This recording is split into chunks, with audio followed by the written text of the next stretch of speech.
83%, 예상대로 순조로운 출발을 시작했다. 더욱 노력을 다하여 정권 교체의 막중한 우리 목표를 반드시 이룩하겠습니다. 이회창 후보는 4월 24일 대구 경북 경선에서도 83.7%라는 압도적 득표율을 기록하는 등 이후 경선에서 계속 1위를 차지하며 대세론을 굳혀나갔다.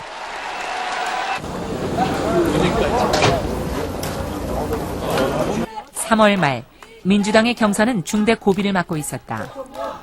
이인재! 경선 과정에서 음모론을 제기해왔던 이인재 후보가 경선에 계속 참여할 것인지에 대한 입장을 밝힐 것으로 알려졌다. 그동안 경선 포기와 계속 참여 사이에서 오가던 이인재 후보. 4월 17일 경선 포기를 선언했다. 그는 당의 발전과 중도개혁 노선의 승리를 위해 백의종군하겠다고 말했다. 새천년 민주당의 대통령 후보가 되고자 하는 꿈을 접기로 결심했습니다. 지난 97년에 이어 두 번째로 대선에 도전했던 이인재 후보. 그는 97년과 같은 경선 불복의 전철은 되풀이하지 않겠다고 말했다. 이인재 후보는 대선 레이스는 중단하지만 중도개혁 노선을 표방하면서 자신의 영역을 다시 구축할 뜻을 비쳤다. 만세! 4월 26일 한나라당에서 탈당한 박근혜 의원은 창당 준비위를 발족시키고 창당 작업을 본격적으로 시작했다. 지역을 넘어서 그 이념과 생각과 이런 것을 같이 하는 분들이 모여서 해야 될 거로 생각합니다. 박 의원은 대선을 앞두고 정치권의 변화가 이루어질 경우 의원 영입이나 당대당 통합 방식을 통한 새 확장을 시도할 것으로 알려졌다. 박 의원의 창당 작업 후 김종필 자민련 총재, 이인재 고문, 정몽준 의원과의 연대 협력을 포함한 이른바 사자연대설이 등장했다. 노무현 후보가 당선되었음을 선포합니다.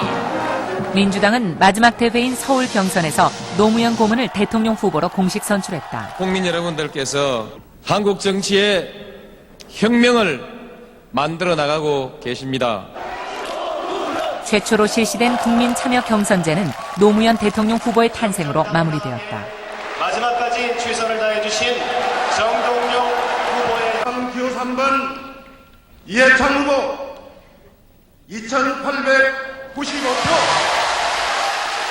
12군데 경선 지역 중에서 7번째인 부산 경남. 이회창 후보는 압도적인 득표로 1위를 고수했다. 화합과 단합의 힘으로 오늘 반드시 정권 교체를 이루어낼 것입니다, 여러분.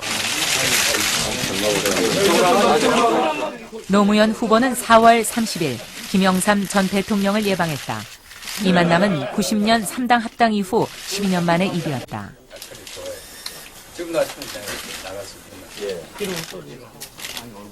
노 후보는 다가올 6.13 지방선거에서 김영삼 전 대통령의 지원을 요청했다. 하지만 이 만남 이후 노풍은 주춤거리기 시작했다. 노 후보의 지지율이 급격하게 떨어지기 시작한 것이다. 김대중 대통령이 자식들의 무리에 대해서 오늘 공식 사과하고 민주당을 탈당했습니다.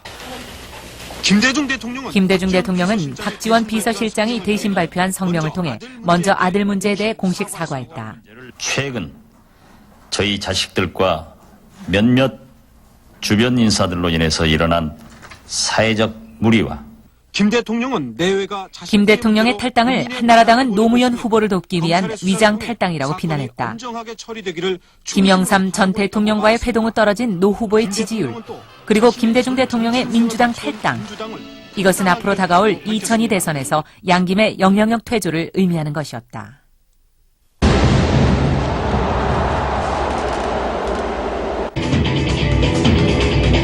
5월 30일 2002 한일 월드컵이 시작됐다.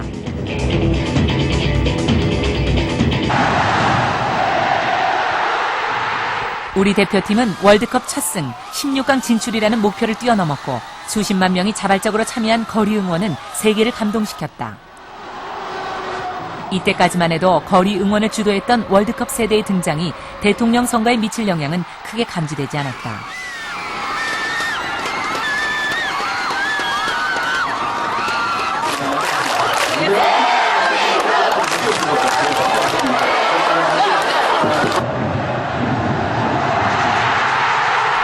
우리 대표팀은 당초 예상을 깨고 4강까지 진출해 세계를 놀라게 했다.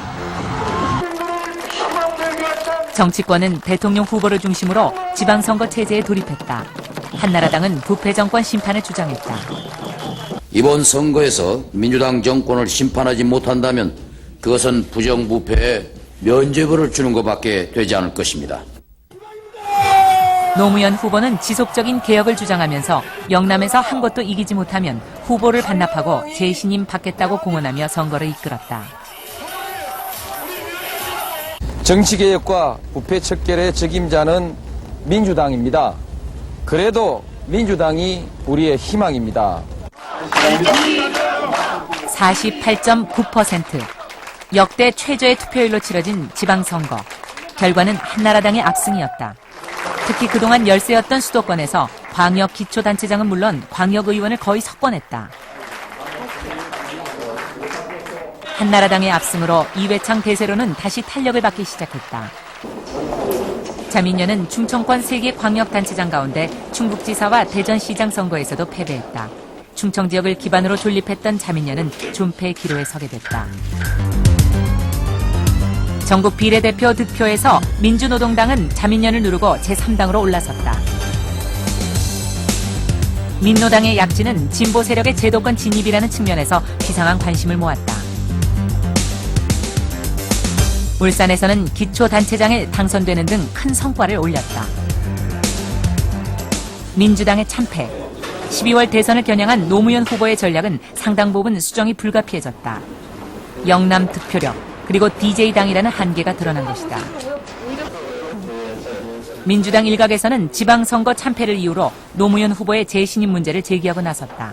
국민들께서 평가를 했기 때문에 거기에 대해서 책임을 지고 물러나는 것이 좋은 일이라 이렇게 생각됩니다. 저는 모든 기득권을 버리고 국민 경선을 통해서 다시 후보를 선출하는 것도 수용하겠습니다.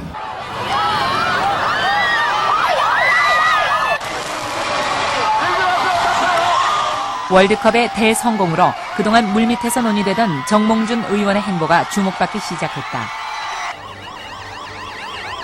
정 의원은 월드컵이 끝난 뒤 대선 출마 여부를 결정하겠다고 말했다. 8월 8일로 예정된 국회의원 재보궐선거. 전국 13개 지역에서 실시되는 선거는 미니 총선이라고 불릴 만큼 큰 규모였다. 역사를 새로 이룬다는 그런 각오로 열심히 뛰어서 여러분의 소원을 성취해 주시기 바랍니다. 노무현 후보는 새로운 정치를 내세웠다. 우리는 이겨야 합니다. 우리는 이겨야 낡은 정치를 청산하고 새로운 정치를 할 수 있습니다. 2시 반에 우리 조응을 할 수 있도록 제 마음이 8월 9일 민주당 내 각 계파들은 신당 창당을 제기하고 나섰다.